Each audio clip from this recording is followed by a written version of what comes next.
Guys, yung content ko na to, ito po yung part 2 about kay Maria Magdalena. Kung sino nga ba talaga siya sa scripture. Guys, diba, pag narinig natin yung pangalang Maria Magdalena, karamihan sa atin ang naiisip about sa karakter ni Maria Magdalena sa Biblia. Siya ay isang babaeng makasalanan or isa siyang babaeng prostitute.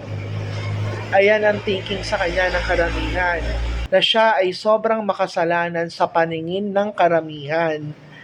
Pero sa karakter ni Maria Magdalena, guys, siya ay isang babaeng tapat kay Jesus.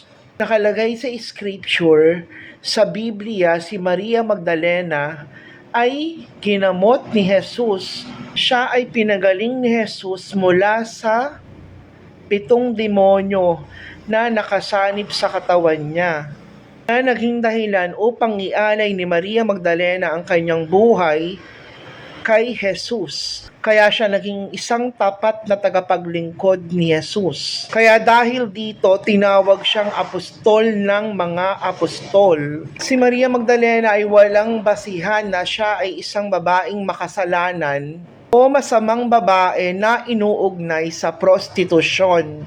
Ang maling konsepto tungkol kay Maria Magdalena ay nagmula lamang po sa tradisyon noong unang siglo. Sabi din sa scripture sa Juan chapter 20, verse 11 hanggang 18, si Jesus ay nagpakita kay Maria Magdalena. Si Maria ay nakatayong umiiyak sa labas ng libingan.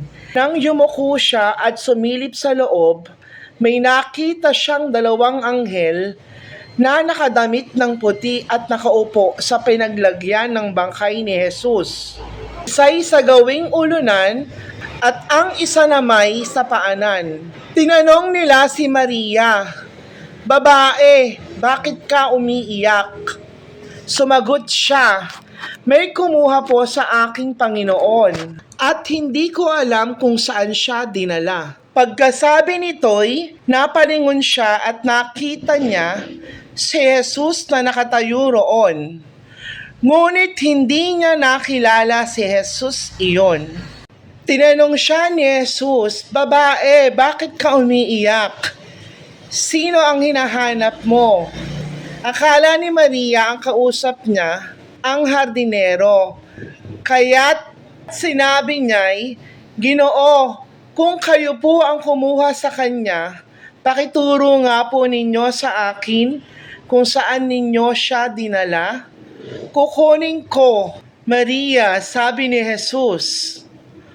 Humarap siya at kanyang sinabi sa wikang Hebreo, "Rabboni," na ang ibig sabihin ay guro. Sabi ni Jesus, "Huwag mo akong hawakan, sapagkat hindi pa ako nakakapunta sa Ama. Sa halip, pumunta ka sa aking mga kapatid at sabihin mo sa kanila na aakyat ako sa aking Ama at inyong Ama, sa aking Diyos at inyong Diyos." Kaya't si Maria Magdalena ay pumunta sa mga alagad at sinabi sa kanila, "Nakita ko ang Panginoon," at sinabi rin niya sa kanila ang bili ni Jesus. Yun lamang, guys, maraming salamat po. Thank you so much po sa lahat ng support, sa pag-follow sa may page ko. Mahal na mahal po tayo ng Diyos palagi. Kaya lagi po nating purihin at sambahin ang pangalan ng ating Panginoong Jesus.